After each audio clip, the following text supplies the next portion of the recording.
আজকে নারায়ণপুর সিন্নাতপাড়া এই পীরগঞ্জের সমস্ত মানুষদেরকে বলতে চাই, শুনে রাখেন, কিয়ামত পর্যন্ত খেয়াল করে রাখবেন, যারা আলেমের দুশমন হয় তারা আওয়ামী লীগ হয়। এই আজকে আওয়ামী লীগের পতন এমনি হয় নাই, এই আলেমদের দুশমনি করার কারণে আজকে এই পতন হয়েছে। আপনি ঠিক বললেও ঠিক, না বললেও ঠিক, এটাই ঠিক। কেন ভাই ভয় লাগতেছে আপনাদেরকে? আরো আছে, আপনি মনে করছেন আরো আছে, আরো আসবে। যারা যারা এই নিষিদ্ধ দলটা করত, আপনাদেরকে পরিষ্কার ভাষায় বলি, যারা আওয়ামী লীগ করতো এরা কোরআন বিদ্বেষী ছিল। আপনি ঠিক বললেও ঠিক, না বললেও ঠিক, কোরআন বিদ্বেষী ছিল এরা, রাসূল বিদ্বেষী ছিল এরা, আলেম বিদ্বেষী ছিল এরা। যারা বলে ঠিক না বেঠে, একটা মাহফিল করা যাইতো না, এদের নেতাদের ফাপড়ে মাহফিল করা যাইতো না, 14 বার অনুমতি নেওয়ার জন্য যাওয়া লাগতো, হক কথা বলা যাইতো না। আল্লাহ বলছেন আল্লামাহুল বায়ান, মানুষকে কথা বলার আমি এই ইস্তিহাদ দিয়েছি, পাওয়ার দিয়েছি, মানুষ কথা বলবে, মানুষ কথা বলতে পারতো না। ঠিক না বেঠে জনগণ? আমরা মুসলমান, বাংলাদেশের মানুষ, আমরা বলে 92% মুসলমান, কিন্তু দুর্ভাগ্যবশত ওই স্বৈরা শাসকের আমলে আমরা মুসলমানরা ছিলাম একেবারে ওই ওদের মতো, সংখ্যালঘুর মতো। সংখ্যালঘুরা পূজা করত, যাত্রা করত, গান করত, কোনো বাধা দিত না, কিন্তু কোরআনের মাহফিলের ব্যাপারে তারা বাধা দিত। এই স্বভাবটা কোথা থেকে আসছে জানেন? ওই আবু জেহেল, উতুবা, শয়বা যারা ছিল, আল্লাহ রাসূল কোরআন শরীফ পড়ে পড়ে মানুষদেরকে দাওয়াত দিত। আর ওই সময় কাফেররা, বড় বড় কাফেররা বলতো, খবরদার, যদি তোমরা এই কোরআন মুহাম্মদের শুনো, মুহাম্মদের কেউ কোরআন শুনে, তাহলে সে তো মুসলমান হয়ে যাচ্ছে। সুতরাং তারা কি করত? সাধারণ মানুষদেরকে, আম পাবলিকদেরকে তারা ঘোষণা দিয়ে দিত, মুহাম্মদের কোরআন শ্রবণ করিও না। এটা আমার কথা, আমি মোল্লা, আমার কথা। আজ থেকে 1450 বছর আগে আল্লাহ বলে দিয়েছেন, ওলামায়ে কেরাম এখানে আছেন, আল্লাহর কোরআন বলছেন, ওয়াকালা আল্লাযীনা কাফারু লা তাসমাউ লিহাযাল কুরআন ওয়ালগাউ ফীহি লাআল্লাকুম তাগলিবুন। আল্লাহু আকবার বলেন। আমার ভাইরা, আমার বন্ধুগণ, 1450 বছর পূর্বে আল্লাহর পয়গম্বর যখন আল্লাহর কোরআন পড়ে পড়ে মানুষদেরকে দাওয়াত দেওয়া শুরু করে দিয়ে দিলেন, আমার ভাইরা, আমার বন্ধুগণ, আল্লাহ কোরআন নাজিল করেছেন, আল্লাহর পয়গম্বরকে সর্বপ্রথম দাওয়াত দিয়েছেন, ও নবী গো, আপনি মানুষের সামনে কোরআন পড়েন, মানুষ কোরআন শুনবে, কোরআন শোনার পরে তাদের আত্মার হৃদয়গুলো বিগলিত হয়ে যাবে, তারা ইসলামের প্রতি এমনিতেই চলে আসবে, কারণ এই কোরআনটা হলো ম্যাগনেট। সুবহানাল্লাহ বলেন, আরো জোরে বলেন সুবহানাল্লাহ। কোরআন শোনার পরে মানুষের ঈমানগুলো বেড়ে যাবে। আর যারা কাফের, মুরতাদ, মুশরিক হবে, যারা ইসলাম বিদ্বেষী হবে, কোরআন শোনার সঙ্গে সঙ্গে শরীরের মধ্যে খুজলি পোকা শুরু হয়ে যাবে, চুলকানি শুরু হয়ে যাবে, সহ্য করতে পারবে না,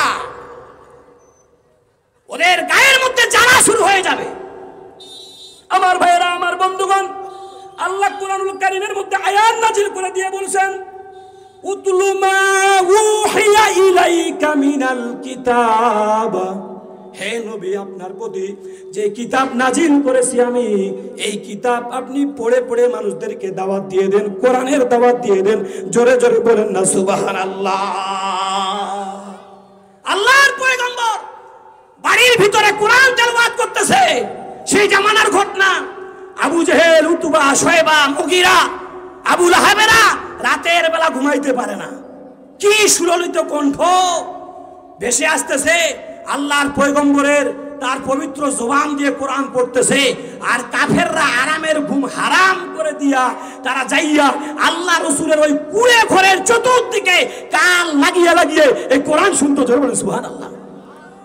আমার ভাইয়েরা, আমার বন্ধুগণ, আবু জেহেল, উতবা, শয়বা, মুগীরা এরা যখন দেখলো এই কোরআনের বিরোধিতা আমরা করি, মুহাম্মদের বিরোধিতা আমরা করি, কিন্তু রাতের বেলা আরামের ঘুম হারাম করে দিয়ে আমরা কোরআন শুনতে যাই, এটা যদি আম পাবলিক, সাধারণ মানুষ জানতে পারে, তাহলে তো আমাদের নেতৃত্ব থাকবে না, নেতাগিরি থাকবে না। বলে নেতা মুখে মুখে কথা, ভিতরে আরেক রকম চরিত্র। এই জন্য সমস্ত কাফেররা জটলা বাঁধাইয়া, দল বাঁধিয়া তারা একসাথে প্ল্যাটফর্মে হইয়া ঘোষণা দিয়ে দিল, লা তাসমাউ লিহাদাল কুরআন ওয়ালগাউ ফীহি লাআল্লাকুম তাগলিবুন। বলে মুহাম্মদের কোরআন শুনিও না, বরং কি করো, যেখানে কোরআনের আলোচনা হয় সেখানে তোমরা যাইয়া হট্টগোল গন্ডগোল শুরু করে দাও, যাতে করে তোমরা মুহাম্মদের এই আওয়াজের থেকে তোমরা যেন বিজয় হতে পারো। জোরে বলুন নাউজুবিল্লাহ।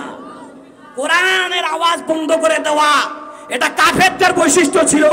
জোরে বলেন ঠিক না ঠিক? যারা কোরআনের আওয়াজকে বন্ধ করতে চেয়েছিল আল্লাহ তাদের জবান বন্ধ করে দিয়েছে। ঠিক না ঠিক?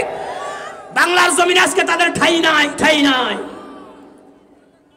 এই জন্য মনে রাখতে হবে, এই কোরআন আল্লাহর কিতাব। আমি তো বারবার এই কথাটা বলি, ইতিপূর্বে আপনাদের এখানে বলেছিলাম, এই কোরআন হলো একটা বিশাল বড় একটা পাহাড়। এই পাহাড়ের সাথে যদি আপনার মাথা যদি ঠুকতে যান, দেখবেন আপনার মাথা ক্ষত বিক্ষত হয়ে যাবে, পাহাড়ের কিছুই হবে না। কোরআনের সাথে যারা বেঈমানি করবে, কোরআন নিয়ে যারা ষড়যন্ত্র করবে, তাদের দুনিয়াতে যত প্রকার ষড়যন্ত্র আছে সব আল্লাহ নস্যাৎ করে দিয়ে দিবে।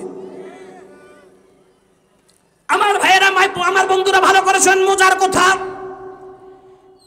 বড় বড় যারা নেতা ছিল, নেতাদের কোথায় যারা সাধারণ মানুষ, যারা ছোট নেতা, পাতি নেতা, হাফ নেতা, ছোট নেতা, এই নেতারা যারা কোরআনের মাহফিলের মধ্যে বাধা দিত, কিয়ামতের ময়দানে তোমাদের কি অবস্থা হবে আল্লাহ কোরআনের মধ্যে বলতেছেন, ওয়াকালাল্লাযীনা কাফারু রব্বানা আরিনাল্লাযাইনি আদাল্লানা মিনাল জিন্নি ওয়াল ইনস নাজআলহুমা তাহতা আকদামিনা লিয়াকুনা মিনাল আসফালিন। এটা আমার কথা না, আল্লাহর কথা। এই সাধারণ নেতারা এরা কিয়ামতের ময়দানে বলবে, হে আল্লাহ, ওই সমস্ত লোকদেরকে দেখতে চাই যারা আমাদেরকে নেতৃত্ব দিত, আমাদেরকে উস্কানি দিত ঢাকার জমিন থেকে। এই এলাকায় কি করো? কোরআনের মাহফিল হচ্ছে, বন্ধ করে দাও। হুজুরকে একটু ডিসিপে ধরো, মুখ বন্ধ করো। যারা হক কথা বলে তাদেরকে ধরে ধরে জেলের মধ্যে দাও। এই সমস্ত লোকদেরকে যখন কাল কিয়ামতের ময়দানে হাঁকাইয়া হাঁকাইয়া জাহান্নামের মধ্যে নিয়ে যাওয়া হবে, এই মানুষরা বলবে, আল্লাহ, ওই সমস্ত নেতারা কোথায় যাদের হুকুমে আমরা কোরআনের মাহফিল বানচাল করে দিয়েছিলাম, আলেমদের মুখোশ আমরা চেপে ধরেছিলাম, আলেমদেরকে কথা বলতে দিতাম না, তাদেরকে আজকে আমাদের জাহান্নামের, আমাদের সামনে তাদেরকে শোয়াইয়া দেন, জাহান্নামের গেটে শোয়াইয়া দেন, তাদের বুকের মধ্যে পা দিয়া লাঞ্ছনার সাথে গঞ্জনার সাথে অপমান উপদস্থ করে আমরাও জাহান্নামে যাব, তারাও যেন জাহান্নামে যায়। জোরে বলেন না নাউজুবিল্লাহ। এটা কোরআনের কথা, এটা আমার কথা না, এটা কোরআনের কথা। ভাইজান, আমি একটা মাদ্রাসা করব। 2018 সালে আল্লাহ আমাকে হজে নিয়ে গেছিল।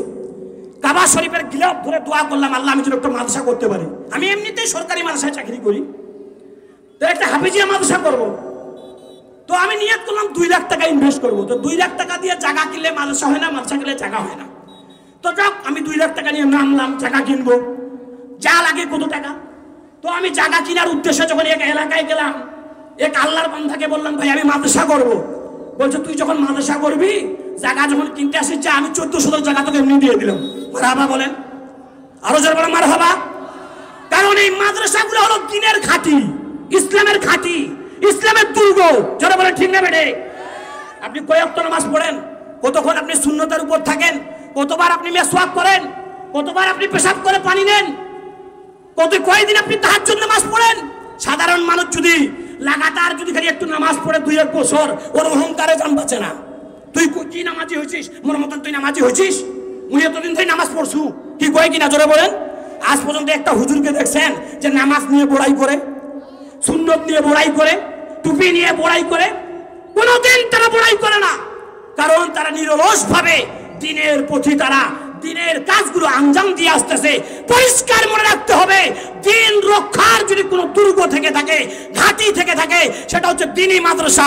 আপনি মানেন আর না মানেন, এটাই বাস্তব। জোরে বলেন ঠিক না বেঠিক? আল্লাহ রাসূল বলছেন, ইয়া আবা হুরায়রা তাআল্লামিল কুরআন ওয়া আল্লিমহুন নাস ওয়ালা তাযহালু হাত্তা ইয়াতিকাল মাউত ফাইন আতাকাল মাউত ওয়া আনতা কাযালিক যারাতুল মালাইকাতু কবরাকা কামা ইউসারুল ফি বাইতিল আতিক।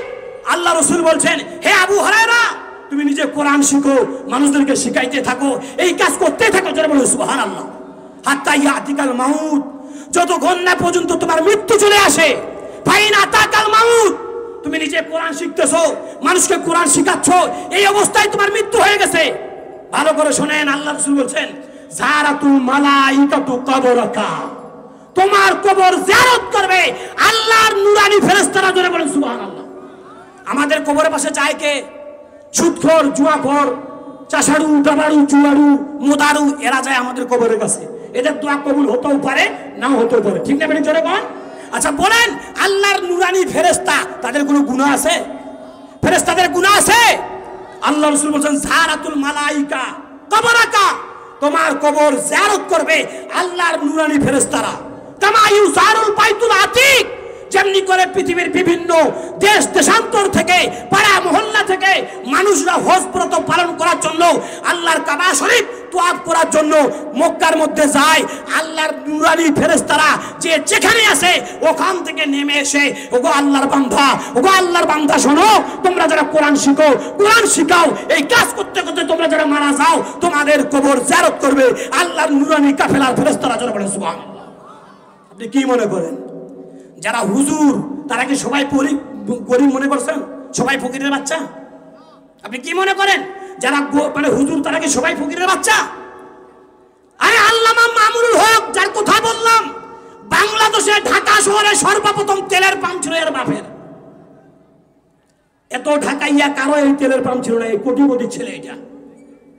এই আল্লামা মামুনুল হকের বাবার নাম ছিল শাইখুল ইসলাম, শাইখুল হাদিস আল্লামা আজিজুল হক দামাত বারকাতুহু আলিয়া, যাকে বাংলাদেশের শাইখুল হাদিস বলা হয়। এর অ্যাডভার্টাইজ কেন করতেছি?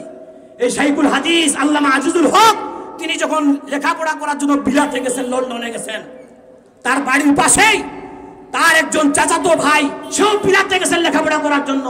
সে ওখানে ওকালাতি শেখার জন্য গেছে। মামুনুল হকের দাদা ওই ভাইকে জিজ্ঞাসা করছেন, আপনার ছেলেকে আপনি মাসে কয় টাকা দেন? বলে, আমি 50 টাকা করে দেই। মামুনুল হকের দাদা বলছে, সে দুনিয়া কামাই করার জন্য তার ছেলের পিছনে যদি মাসে 50 টাকা ইনভেস্ট করতে পারে, আমার ছেলে তো দুনিয়া আখিরাতের বাচ্চা, আল্লাহর কোরআন শিখবে, নবীর হাদিস শিখবে, আমি কোনো টাকা দিতে এখানে গড়িমসি করবো, টিপঠামি করবো। সেদিন থেকে মামুনুল হকের দাদা মাসে 100 টাকা করে সেই সময় তার বাবার জন্য লেখাপড়া করার জন্য ইনভেস্ট করেছে। সেই জন্য আজকে বাংলাদেশে শাইখুল হাদিস বলতে এই মামুনুল হকের বাপ আল্লামা আজিজুল হককেই বুঝায়। সেই মামুনুল হক তিনি কোটিপতির সন্তান। এরকম হাজারো কোটিপতির সন্তান আছে আলেমরা, তারপরেও তারা মাদ্রাসার ভিতরে আছে। এর মূল কারণ কি? আল্লাহ রাসূল বলছেন, যারাতুল মালাইকাতু কবরাকা কামা ইউসারুল বাইতুল আতিক। হে আলেমরা, শুনে রাখো, তোমাদের কবর জিয়ারত করবে আল্লাহর নূরানী ফেরেশতারা, যেমন করে মানুষ কাবা শরীফ তোয়াফ করে। কারণ দুনিয়ার জমিন, দুনিয়ার জিন্দেগি একবার খাইলেও যাবে, না খাইলেও যাবে। ঠিক না বেঠিক? যখন আখিরাতের বিশাল বড় জিন্দেগি, এটা যার সফল হয়ে গেল সে সফল, আর যে বিফল হয়ে গেল, দুনিয়ার চাকচিক্য, এই রং তামাশা, এটা কোনো কাজে আসবে। আমার ভাইয়েরা, আমার বন্ধুগণ, লক্ষ্য করেন, খেয়াল করেন, উবাইদা ইবনুল জাররাহ রাদিয়াল্লাহু তাআলা ওই যে রাতের বেলা সুন্দর করে ওযু করে জায়নামাজের মধ্যে দাঁড়াইয়া 2 রাকাত নামাজ আদায় করলেন। নামাজ আদায় করার পরে চক্ষুটা বন্ধ করলেন, তিনি মুরাকাবার ভিতরে ঢুকে গেলেন। মুরাকাবার ভিতরে তিনি খেয়াল করতেছেন, আল্লাহর মারিফাতের দিকে চলে গেছেন রব্বুল আলামিন। কাফেররা আজকে তাদের সিংহাসন আমাকে দিতে চায়। রব্বুল আলামিন, এর মধ্যে কোনো ষড়যন্ত্র আছে নাকি? তুমি একটু আমাকে বুঝাইয়া দাও, একটু দেখাইয়া দাও। আমার ভাইয়েরা, আমার বন্ধুগণ, আমি আপনাদেরকে আগেই বললাম, ইত্তাকু ফিরাসাতুল মুমিন, মুমিনদের অন্তর্দৃষ্টি থেকে তোমরা ভয় করো। কারণ মুমিনরা আল্লাহর নূর দেখতে পায়, আল্লাহর জ্যোতি বাতি আলো দেখতে পায়। জোরে জোরে বলেন না সুবহানাল্লাহ। আল্লাহ দেখাই দিচ্ছেন, হে উবাইদা ইবনুল জাররাহ, তুমি কি জানো কাফেররা এতদিন পর্যন্ত তোমাকে কেল্লা দিতে চায় নাই? শাম তুমি এতদিন পর্যন্ত তয় করতে পারো নাই, বিজয় করতে পারো নাই, আজকে অনায়াসে তোমাকে শামটা তোমার হাতে দিতে চাচ্ছে। এর মূল কারণটা কি তুমি জানো? তারা একটা ষড়যন্ত্র করেছে কাফেররা। বলে কি ষড়যন্ত্র? ওই যে তাদের রাজধানীর কেল্লা পর্যন্ত, রাজসিংহাসন পর্যন্ত সামনের দিকে যে রাস্তাটা রয়েছে, শহরের ফটক যে রয়েছে, রাস্তাটা রয়েছে, এই রাস্তার দুই পাশে ইহুদি মহিলাদেরকে, নাস্তিক বেঈমান অর্থাৎ বেশ্যা মহিলাদেরকে, যারা শরীর বিক্রি করে, যারা অঙ্গভঙ্গিমা করে, যারা জীবিকা নির্বাহ করে, অর্থাৎ এই সমস্ত নারীদেরকে দিয়া, প্রলোভন দিয়া, তাদেরকে বিভিন্ন প্রকার টাকা পয়সা দিয়া, তাদের ওই রাস্তার মাঝখানে দুই পাশে তাদেরকে দোকান দিয়া বসাইয়া দিয়েছে, যাতে করে মুসলমানরা এই রাস্তা দিয়ে যখন অতিক্রান্ত করবে আর ওই মহিলাদের দিকে যখন দৃষ্টিতে দিবে, মহিলাদেরকে দেখার সঙ্গে সঙ্গে মুসলমানরা একেবারে বিগলিত হয়ে যাবে, তাদের দিকে আকর্ষিত হয়ে যাবে। আর এরকম অবস্থায় মুসলমানরা যখন মহিলাদের প্রতি আকৃষ্ট হয়ে যাবে, সেই সময় মুসলমানদের ইমানের ভিতরে জোর কমে যাবে। ঠিক না ঠিক চলে কোন? কারণ মানুষ যখন গুনাহ করে, গুনাহ করার সঙ্গে সঙ্গে তার ইমানের ভোল্টেজ বাতিটা কমে যায়। আমার ভাইয়েরা, কাফেররা বুদ্ধি করেছে এই সময় মুসলমানদের ইমান ভোল্টেজ কমে যাবে, তারা শক্তিতে কুলাইতে পারবে না। চতুর্দিকে আমরা ঢাল তরবার নিয়ে থাকবো, আমরা আকস্মিকভাবে মুসলমানদের ওই সৈন্যদের উপর আক্রমণ চালিয়ে দিব, মুসলমানরা নির্বিঘ্নে তারা মারা যাবে, তারা কেল্লা বিজয় করতে পারবে না। এইটা যখন তিনি মারেফাতের মাধ্যমে দেখলেন, অন্তর্দৃষ্টি দিয়ে যখন দেখলেন, আমার ভাইয়েরা, আমার বন্ধুগণ, মজার কথা শুনেন। সকালবেলা ফজরের নামাজ শেষ করার পরে উবাইদা ইবনুল জাররাহ রাদিয়াল্লাহু তাআলা সমস্ত সাহাবীদেরকে একত্রিত করলেন। হে আমার সাহাবীরা শোনো, আল্লাহ রাসূলের সাহাবীরা শোনো, হে সেনাবাহিনীর আমি তোমাদের সেনাপতি বলতেছি, হে আমার সৈন্য সামন্তরা শোনো, তোমাদের সামনে আজকে একটা আমি খুতবা দিয়ে দিচ্ছি, ভালো করে শোনো। বলে কিসের খুতবা? আপনি একটু ভালো করে বলেন। আমার ভাইয়েরা, আমার বন্ধুগণ, হযরত উবাইদা ইবনুল জাররাহ রাদিয়াল্লাহু তাআলা বলতেছেন, দেখো দেখো আমার হাতের ভিতরে এটা কি? সমস্ত মুসলমানের সৈন্যরা বলছে এটা আল্লাহর কোরআন। আমার ভাইরা, আমার বন্ধুগণ, আল্লাহর কোরআনের সূরা নূরের 30 নম্বর আয়াতে কারিমা পাঠ করে হযরত উবাইদা ইবনুল জাররাহ রাদিয়াল্লাহু তাআলা বলতেছেন, কুল্লিল মুমিনিনা ইয়াকুদ্দু মিন আবসারিহিম ওয়া ইয়াহফাজু ফুরুজাহুম যালিকা আযকা লাহুম। হে ঈমানদারেরা শোনো, আল্লাহর অর্ডার হলো, আল্লাহর হুকুম হলো, হে মুমিনরা তোমরা তোমাদের দৃষ্টিকে অবনত করো, তোমাদের দৃষ্টিকে অবনত করো, তোমরা তোমাদের লজ্জা স্থানকে হেফাজত করো, এটা তোমাদের জন্য পবিত্র। জোরে বলেন সুবহানাল্লাহ। এটা তোমাদের জন্য কি? পবিত্রতা। আমার ভাইয়েরা, আমার বন্ধুগণ, হযরত উবাইদা ইবনুল জাররাহ রাদিয়াল্লাহু তাআলা বলছেন এটা কার কিতাব? সকলে বলে আল্লাহর কিতাব। এটা কার বিধান? বলে আল্লাহর বিধান। আল্লাহর বিধানের, আল্লাহর কিতাবের এই আয়াতের ভিতরে আল্লাহ তাআলা দুইটা আদেশ করেছেন আমাদেরকে। কয়টা আদেশ? জোরে বলেন কয়টা আদেশ? দুইটা। একটা হলো আল্লাহ তাআলা বলছেন কুল্লিল মুমিনিনা ইয়াকুদ্দু মিন আবসারিহিম, তোমরা তোমাদের দৃষ্টিকে অবনত রাখবা, ওয়া ইয়াহফাজু ফুরুজাহুম, তোমরা তোমাদের লজ্জা স্থানকে হেফাজত করবা। আজকে তোমাদের পরীক্ষা হবে। আমরা মুসলমান, এই শামের রাজধানী আজকে আমরা বিজয় করব, কেল্লার ভিতরে আমরা ঢুকে যাব, চতুর্দিকে ষড়যন্ত্রের বেড়াজাল আমাদের জন্য ওত পেতে আছে। নর্তকী মহিলারা অধ্যলুঙ্গ অবস্থায় দামেন, হ্যাঁ, সে এক্সিবিশন অফ বডি, চেহারার প্রদর্শনী করে তারা আজকে দাঁড়িয়ে আছে। হে মুসলমানেরা, আজকে তোমাদের পরীক্ষা হবে, তোমরা ইমানের প্রতি থাকতে পারো না বেঈমানের সফরে তোমরা খপ্পরে পড়তে পারো। আমার ভাইয়েরা,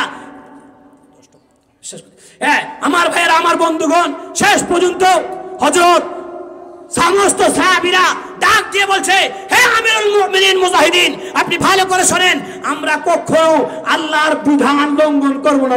সুবহানাল্লাহ।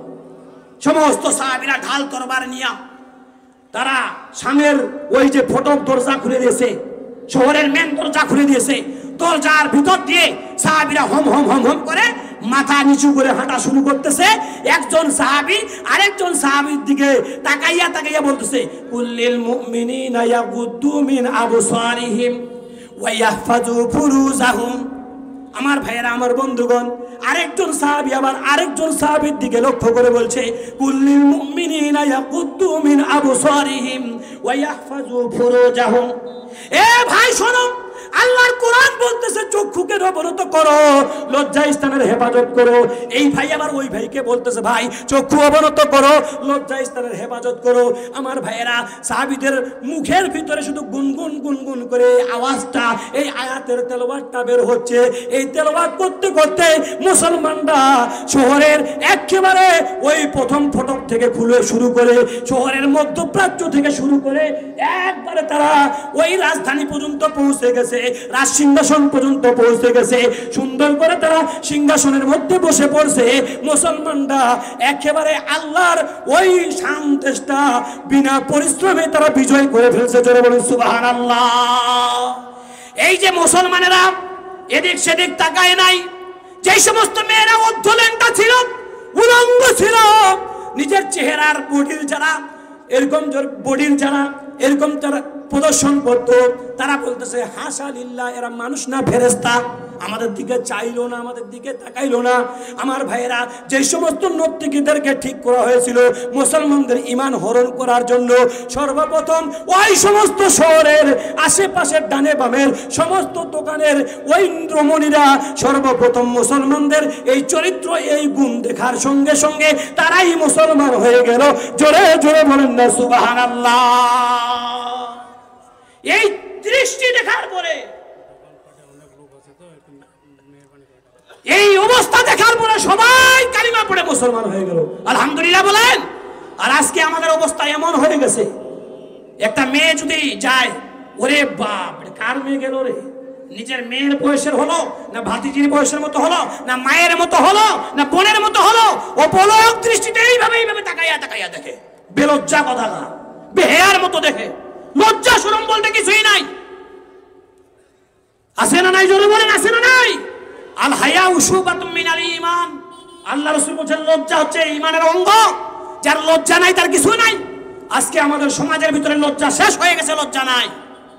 আমি আপনাদের সম্মুখে হাদিস পড়েছি, আল্লাহ রাসূল বলেছেন, এ মায়েরা আমার কান খাড়া করে শোনেন, আপনাদের সম্পর্কে একটা হাদিস পড়েছি। আল্লাহ রাসূল বলেছেন, আইয়ু ইমরাতিন মাতাত ওয়া যাওজুহা আনহা রাদিন দাখালাতিল জান্নাহ।